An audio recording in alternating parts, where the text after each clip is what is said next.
दो मित्र एक साथ केदारनाथ जा रहे थे।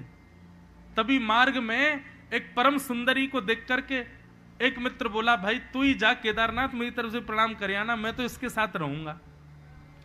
मन तो दूसरे का भी हुआ कि मैं भी इसके संग ही रहूं, लेकिन उसने सोचा नहीं नहीं, अब जब ये बेड़ा उठाया केदारनाथ जाने का तो चले ही जाते हैं। तो एक मित्र तो सुंदर युवती के साथ वापस लौट गया, लेकिन एक मित्र केदारनाथ गया। दोनों की स्थिति क्या है? जो सुंदर युवती के साथ गया था, थोड़ी देर उससे चर्चा विचार करने के बाद में उसका मन भर गया, और जैसे मन भर गया तो सोचने लगा इससे अच्छा तो मैं भी केदारनाथ चला जाता।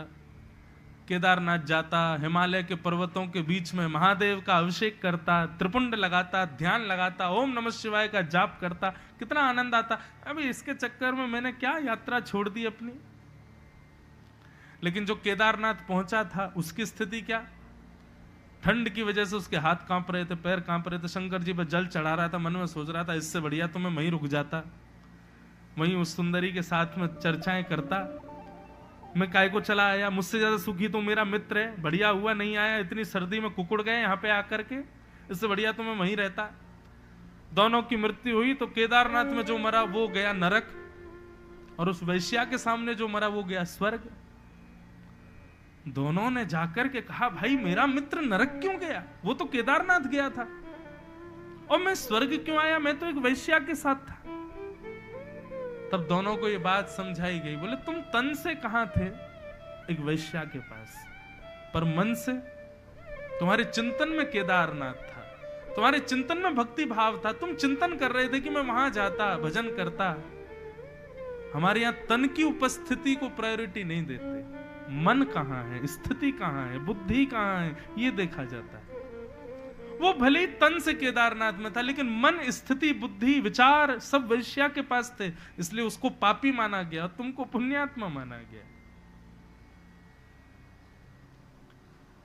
तो तन से परिवार छोड़ना है नहीं, रहना है परिवार में।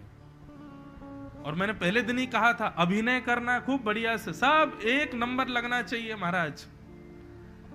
आप जैसा सांसारी दिखे ही नहीं कोई, लेकिन अंतर्निष्ठ भक्त हो जाओ, अंतरंग भक्ति को प्रारंभ कर दो, दिखे ना किसी को, ऐसी भक्ति करो।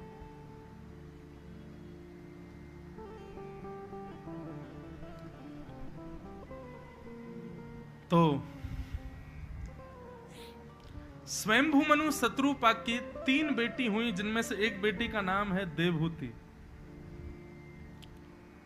और देवहूति का विवाह कर्दम नाम के प्रजापति के साथ हुआ।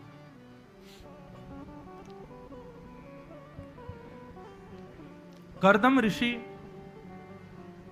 ब्रह्मा जी की छाया से उत्पन्न हुए, और कर्दम ऋषि ने हजारों वर्ष तक तपस्या की। तपस्या करने के बाद जब भगवान प्रकट हुए तो भगवान से क्या मांगा?